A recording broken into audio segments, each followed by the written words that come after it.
Good morning, Shoreline Church. Good morning, guys. Welcome to those that are watching from Crab Island, those of you guys down at AJ's, as well as everybody watching from online. My name is Eric. I'm the founding pastor. And of course, I have the tall Pastor Graham. Oh, man. There were a lot of adjectives you could have chosen that were more complimentary. But the pressure was on. Okay. Now I'll go with tall. I can never live that down. Yeah. Because isn't that the most common question you get? How tall are you? How tall are you? Yeah. Yeah. No, I never get that question. You really? No, they don't care about how tall I am. But anyway, you've had a good summer. You've been off for most of July, most of August. I took July off, and then speaking. Yeah, speaking wise. Yeah, I haven't been off, but it's been nice to have a break and be able to watch you guys kill it, man. You guys have been killing it. I've been seeing pictures of your kids. You had fun this summer. You took a vacation, and then always the first day of school pictures. I saw your kids' first day of school pictures. It is so nice. As much as I love like spending time around them, you know what's even better? Not spending time around them. Oh, first day of school already? Oh, yeah. Darn. It's only been 5 months. Yeah. Boarding school. You know, it's funny because I get to spend a lot of time with your kids and I remember when my kids were that little, and it takes me back to that. And it's hard to believe that how you feel about your children, that your dad actually felt that way about you, isn't it? Totally. Yeah. I remember the other day my kid came up and showed me this drawing that he had done. And I just remember thinking, I wonder if my dad was this unimpressed with me. Because they're like, that's an airplane. I was like, listen, kid, I've seen a lot of airplanes. This isn't even close. That's not an airplane. It doesn't even look like the very first airplane. Boy, I hope you're funny. Yeah. But it's really weird because you look at your kids, when they're little, and you think, God, did my dad really love me as much as I love them? In fact, I tell my kids, I used to tell them all the time, you will never know how much I love you until you have kids of your own. And my oldest son now actually has 3 kids, and he said to me one time, he goes, I get it now. Yeah. But you know what the hard part about is this, and this is what I pray about all the time. As much as I love them, and especially when they're little, they look so precious with their relationships, you know that there's going to be some bumps in their relationships in their future. Yeah. There's going to be bumps with each other, in their relationship with each other, and I know they're going to have bumps in their relationship with me.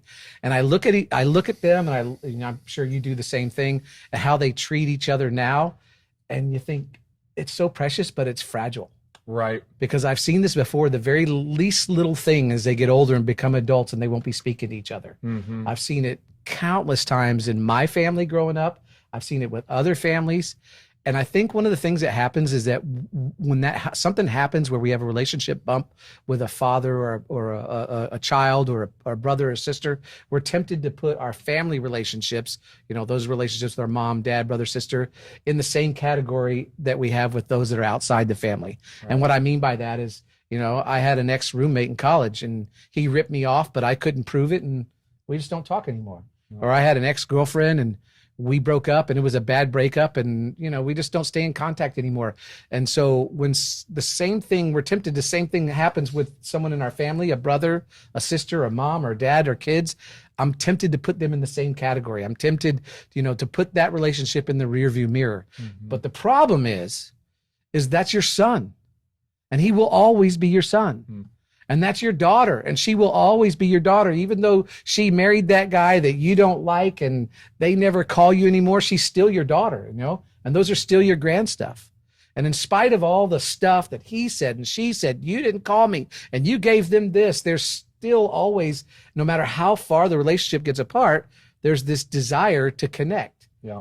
And that's why I look at my kids, and when they're young, especially, my kids are adults now, but when they're younger, that's part of my prayer for them, is that that wouldn't happen to them, because I know how fragile permanent relationships can be. That's a good word, that idea of fragile. And I think that when things are fragile, that means that we need to take an extra level of intention. Yeah. Right. And that's across the board. Anything, take just social media, like anything that's fragile, be intentional with that.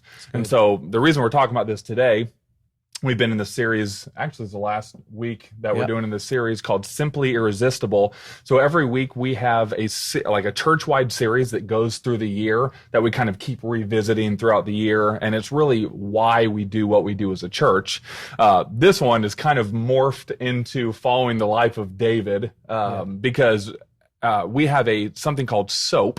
If you haven't downloaded the Shoreline app, make sure you do that. At the bottom, you'll see this thing that says SOAP.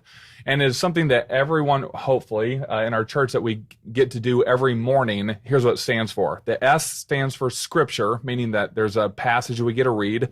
Then the O stands for observation, just what do you see inside of this. The A stands for application, meaning, hey, just read this thing and think about how this could affect your life today. And then finally P is prayer. So we want it to be this like spoon-fed just time that you get to spend with God. Well, in our SOAP readings, we have been going through 2 Samuel. And so we kind of just like, oh, how cool would that be to coincide our messages with our SOAP reading? And so what we're looking at today, continuing on with the life of David, is David's relationships with his family. You're going to find out very quickly. If you feel bad when we say family relationships, you're about to feel a lot better about yourself because everything in the Bible is just so radical. And you'll see the story today is so radical that you can't say, yeah, but you don't know my situation. Like, this is so much worse than whatever your situation is. But the other reason we wanted to do it is because this season for us, like the COVID season, I think has exposed a lot of things, and not just exposed, but accentuated. So if you have family problems before, this season has probably accentuated that. So our human reaction to things, you've heard this before, fight, flight, and freeze. Those are just like our animalistic reactions. See how that's been accentuated this past season. If you're a fight guy and you have tension with your family and that's there, I'm going to lean into it and I'm going to make sure that this is okay. I'm sure that has heightened or accentuated during this time. If you're a flight person and you're like, when things feel awkward, I'm out of there. I'm betting that you have isolated more in this season than ever before. It's accentuated. And then freeze just means being emotionally avoidant. And so what happens is when we are either fighting like crazy or we're bailing and isolating or we're just, a shell of ourselves, we start to think, man, if these relationships are making me go to this place, is it worth it? That's right. Right? Like, this just feels so horrible. And so our encouragement today is, how do we take a step towards those things and actually see them as worth it? Yeah, because you could be tempted to put a son or a daughter or a parent or a brother or sister in the same category that I put my ex-college roommate or my ex-girlfriend, and it's a relationship that can be discarded. Now, the complexity of this is that not all pain in relationships, because we all have pain in relationships, but not all pain is the same. In other words, maybe you're the one who caused the pain. Maybe it's been years now and you have a new family, and now your exes and your kids have a new family. And so they really don't want to do anything with you, and you don't want to move towards them because I don't want to drum it up. I'm the one that caused all the pain. Right. Or maybe it was something where it wasn't your fault. Your mom wouldn't be a mom. She was out of control with prescription drugs, or maybe your dad wanted to live like he was still single, even though he had a family, or maybe you're the dad or you're the mom in that situation. And you think, why would they want to move in my direction? I'm the one who left. They don't want to see me. Or, maybe it was your brother or sister. They ripped you off, or they took those things. I've seen this before, that your mom promised you before she died, and at the funeral, your brother or sister took them, and now you don't speak to each other, Or maybe you're the son and you and your dad just never saw eye to eye. In fact, it seemed like every time you came together, he was bringing you down, and almost come to blows, and he said some nasty things and you said some nasty things, and now you just haven't seen each other. Well, we know that because we've experienced it, that probably the deepest wounds exist in our family relationships. And the deepest wounds exist in the relationships that we have the most desire for. Yeah. And so we know that there's shame inside of that for all of us, even if we were the one who was wronged. And we have always said here, man, we don't want to call anybody out. We want to call you up. And so this is our encouragement today to say maybe there can be a few shifts in our mindset that will make it more feasible for us to run towards those and not away. That's right. So the challenge is going to be today is, what would it take for you to once again move in the direction of those who hurt you? Right. Or what would it take to get them to move in your direction? Because really everybody, every mom, every dad, every brother or sister wants to reconnect with those that they're in their family. Yep. I mean, it's the desires in us. So what we want to do is we want to tell you a story that's found in the Old Testament. And again, as Graham said, it's in 2 Samuel, because we've been going through 1 and 2 Samuel, which is about the life of David. Mm-hmm. Now, we can't read this whole story to you because it's very drawn out. So we're just going to give you the highlights. So we're in the life of David. This is years after Goliath. If you don't know the Bible, you know who David, he killed Goliath. Well, he became king. Now he's older, more established. He's got a lot of wives. He's got a lot of children. So it's later on in the kingdom. His oldest son was named Amnon. And Amnon was in line to be the next king because he was the oldest son. Now, Amnon falls in love with his half-sister. Now, legally... Awkward. Yes. I mean, this is maybe in the south of Israel. I don't know. Crestview. Anyway, legally they couldn't have a relationship, but it was also morally wrong. Yeah. But Amnon is so in love with Tamar, as his sister's name. He's just so in love, he's almost sick. And so he pretends to actually be sick, and he sends word to his father, King David, I'm sick, so can you have Tamar make a meal for me and bring it to my home? And David's like, sure, go ahead. So Tamar brings a meal over to him, and as she's serving it to him in his chamber, Amnon grabs her, intending to rape her forcibly. And she's like, please don't do this. This is so wrong.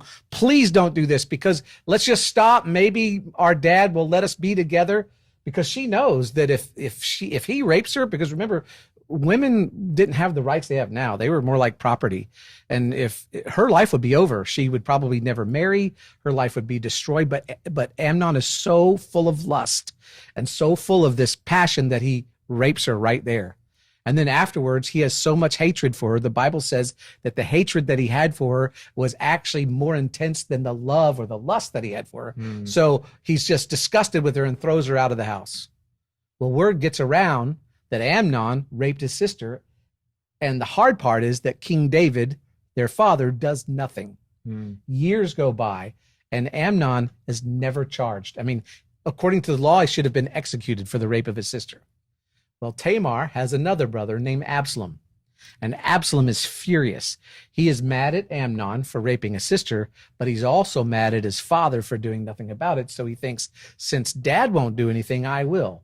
And he strategically waits for years. He waits 2 years and throws a party, and he invites all of his brothers and sisters and his father. And his father says, no, I can't go, because it'd be like inviting the president. It's too much of a security risk. And so he says, can I still have the party? And David's like, of course. So he throws this big party. Everyone's drinking and everyone's partying. And during the middle of this party, he gets up with this big fanfare and kills Amnon right in the front of all of his brothers and sisters. Which also kills the party pretty quick. Yeah, buzz gone right away. Done. Well, Amnon, all his brothers and sisters think that he's making a power play for the throne, like Game of Thrones thing. Oh, yeah, I'm just going to pick them off one by one. Yeah, well, first he took out the one that was actually in line to be in to the throne, and then what you're supposed to do is kill everybody else. So they all take off thinking that he's going to kill all of us. Well, word gets back to David. First it gets back that all of his kids were killed, but then it gets back that no, just Amnon was killed. So Absalom flees and goes into exile, runs away to another city, just never comes back. And David, meanwhile, does nothing. And a year goes by, 2 years go by, 3 years go by, and Absalom is never punished. And that's actually where we're going to pick up the story. Yeah, right before we read this text, what you're about to see, which is crazy, is, like I said, as messed up as your family is, this probably hasn't happened, right? Yeah. And it's probably like, pinata? Oh, let me just kill this guy. But what is interesting is despite the deceit, despite the murder, despite the, there even stuff you can't even talk about. Let's just call it dysfunction to the nth degree.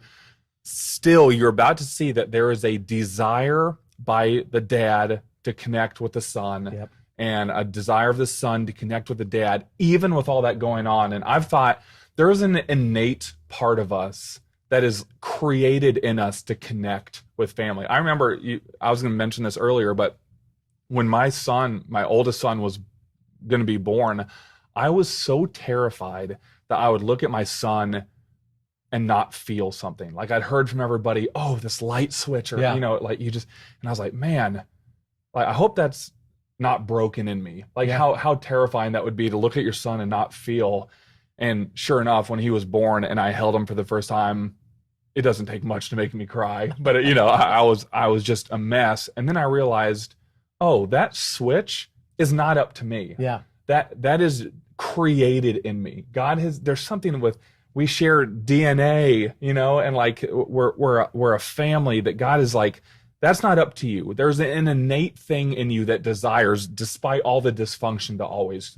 That's right. That's why you see someone who's a mass murderer and the mom is at the execution sobbing because it doesn't matter what he did. Yeah. That's still my son. Right. And it doesn't matter that Absalom killed his brother. David still loves him. And it doesn't matter that David, didn't do anything about it. Absalom still loves his dad. Yep. And so, basically what happens is years and years go by and Absalom and David never see each other. It's like 5 years. And Absalom's been living in another city. So Joab, we've talked about him. He's the captain of David's army. He's kind of stuck in the middle because he's getting messages from Absalom. I really want to see my father. But he also realizes on the other side that King David longs to see his son Absalom, but because of his pride, he won't allow himself to contact Absalom. Because of David's pride, yeah. Yeah, because of David's pride, he just won't do it because, well, he should forgive, he should apologize, that kind of thing. So Joab is stuck in the middle, so he tricks David. He comes up with a plan. He sends this woman in to see David, and this woman says, "Hey, listen, I've got a situation. Okay, I had 2 sons, and the youngest rose up and killed the oldest, and then he fled and is gone and is living somewhere else. But everyone wants to take his life, to execute him because of that." And she goes, "And then I'll be without any sons." And David's like, "Hey, wait a minute." I'll tell you what, that sounds exactly like my predicament. Yeah, he goes, and he does. A very specific story. That's right. Yeah. Because, asking for just a friend. hypothetically. Yeah, asking for a friend. Well, he figures it out and said, "Did Joab put you up to this?" And she says yes, and he calls Joab in. And David finally admits to Joab that he longs to see his son, and that's where we're going to pick it up. Yep. Chapter 13 of 2 Samuel. It says, "And King David longed to go to Absalom, for he was consoled concerning Amnon's death." So David believes that he's moved past Amnon. Right. Yeah. And he wants to see. He thinks he's over it. Yeah. Yeah. And he really wants to see his son Absalom. Right. And before we get back into it, can I just tell you something, dads? It will be forever in your sons to want to somehow connect with you. That's no right. matter what you've done, no matter how bad of a father you think you were. And let me tell you something, sons.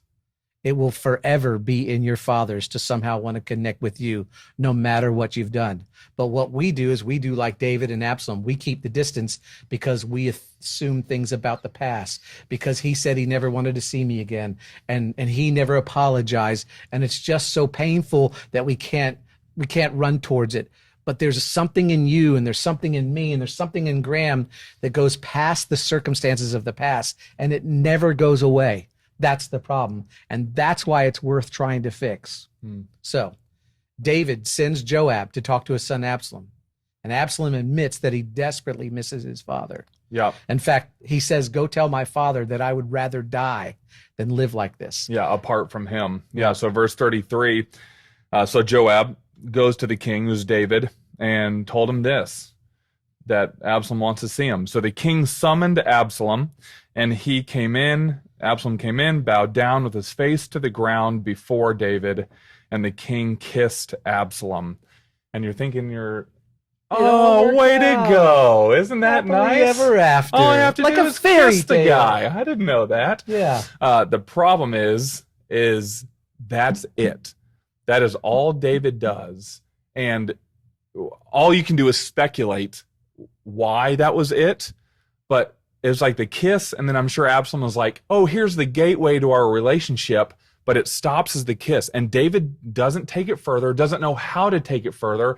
I don't know if he looks at Absalom and sees Amnon. Like, I don't know what the hang up is, but this was essentially the last time that they see each other. Ever. Like, ever. Yeah. Like that was it. And so, same thing as in earlier, that passion that Absalom had, the excitement and the desire to see his dad, like, pivots into just fury. Like, he is so, and I don't know if he feels rejected or devalued, but here was this relationship that he had kept hope for, and all of a sudden those dreams are dashed and he is crushed and he's furious.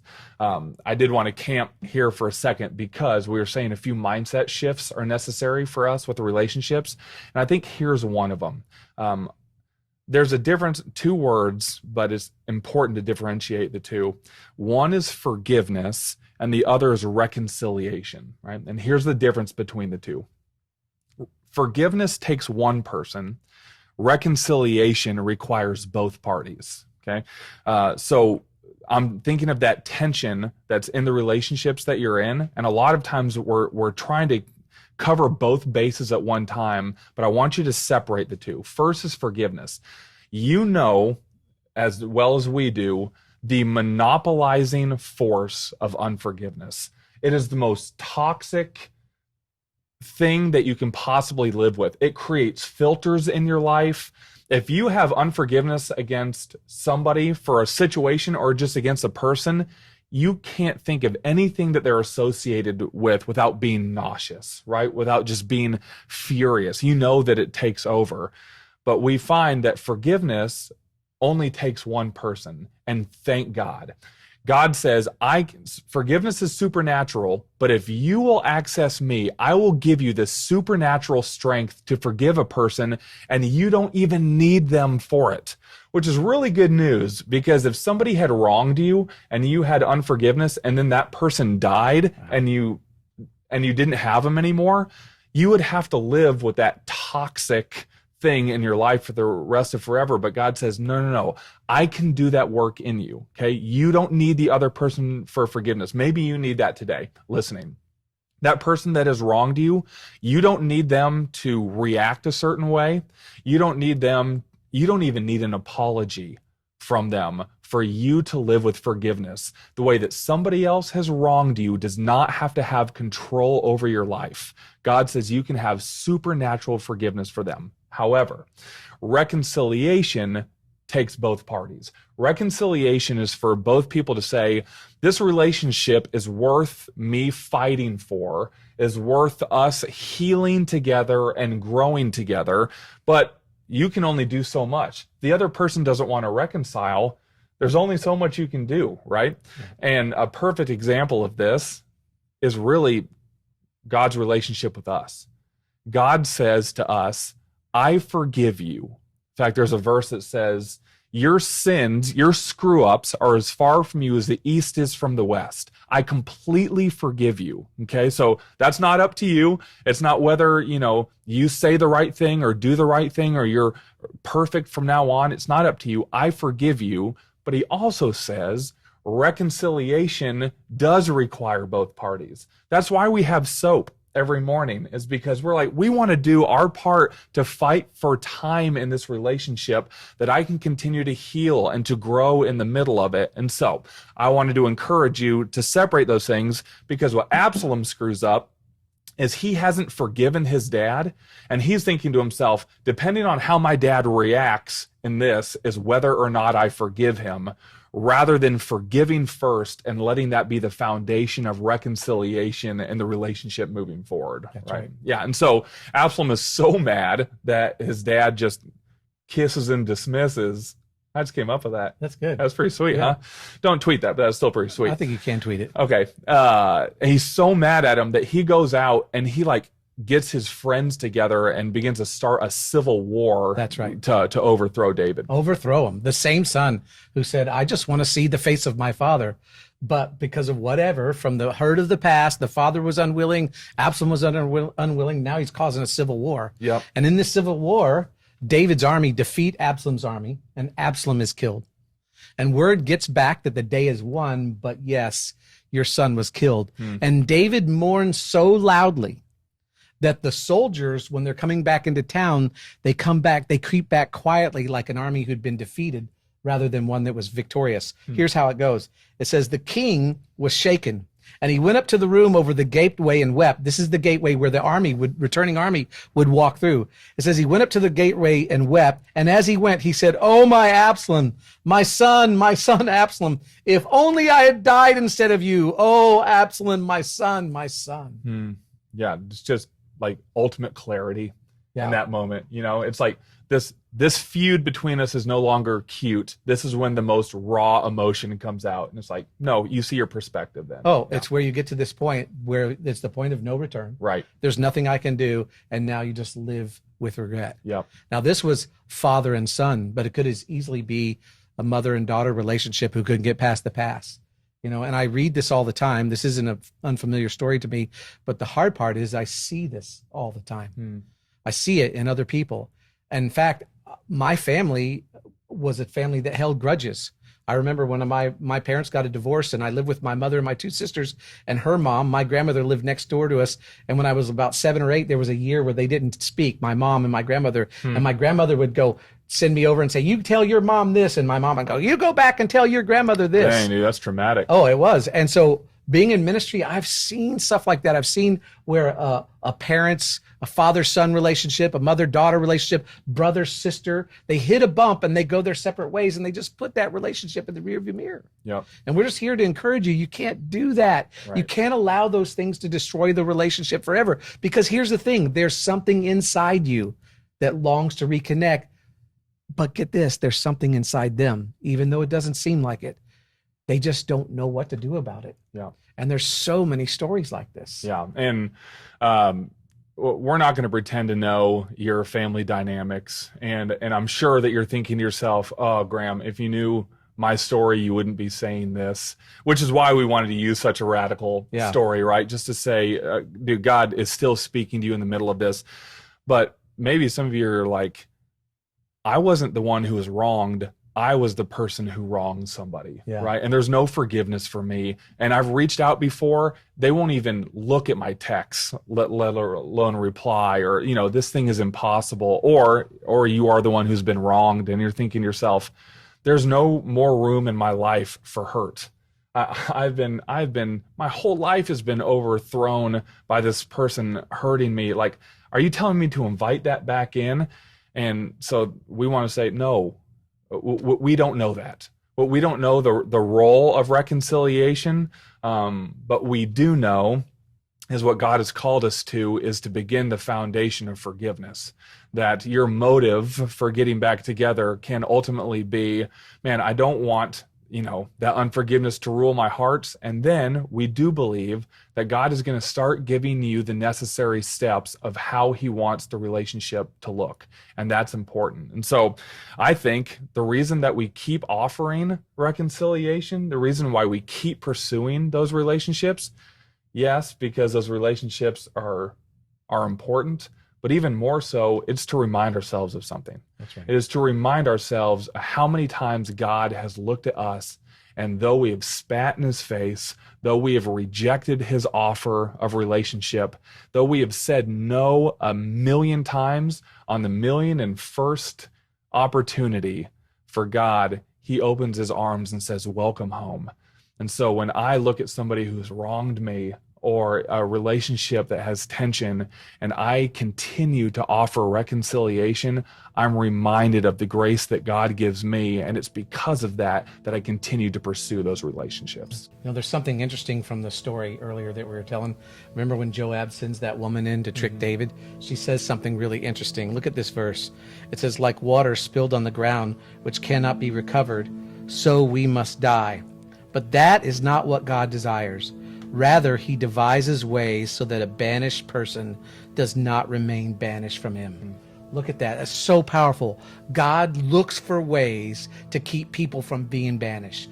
And this is a reflection of the New Testament. This is why Jesus came. This is why God sent his son, so that people wouldn't have to be banished from his presence. So he looks for ways to keep people from being banished, not only from him, but the people in your relationships that are banished in your life. He doesn't want them to be banished forever. He wants you to fight for those relationships just the same way that he fought for you. Yeah, he never gives up. And so our desire here is not to call people out, but it's to call people up. And we're just telling you that God fought for the relationship for you. And for some of you, if you don't know Jesus, I'm telling you, he's still fighting for that relationship. Good, but God looked for ways to reconnect with you.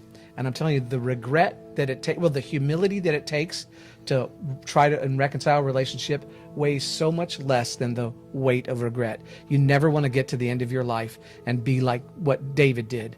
Oh, my son, I wish it had been me instead of you. Mm-hmm. And both of them said it. Both of them, Absalom and David, both said, I would rather be dead than to live without this reconnection. Now, hopefully somebody came to mind when we were talking to you, and you're smart people. That's why you're watching us. We're not going to tell you what you should do. You know in your heart. If someone came to mind, you know what you need to do. But hopefully you're going to decide right here today that God, you fought for me to get me back. Now I'm going to fight to get them back. Not because I believe that the relationship will be won, but in the fighting, I will look like you. I will take on the character and the nature of my Heavenly Father. That's good, man. Would you pray us out? Yeah, please. Lord, again, there's a freedom not knowing people's situations and not knowing people's next steps, but knowing that you do. And so we just enter this open-handed. There's so many different first steps that you're calling us to, that we would just this next week say, would you speak loudly and give us the courage to take steps towards the things that we've been avoiding. Yes, it will be painful. Yes, it will take healing. Yes, it will take growth. But man, we declare those relationships worth it, and we will not give up on them, and we will fight for them, because you never give up on us, and you continue to fight for relationships with your broken children. We love you, and we thank you for your grace and patience in what may be the most difficult journey of our lives. Yes. In your precious name, amen. Amen. Hey, guys, thanks for tuning in. We're going to be back next week with a new series called Be Excellent. Hey, we even practiced that. We nailed it.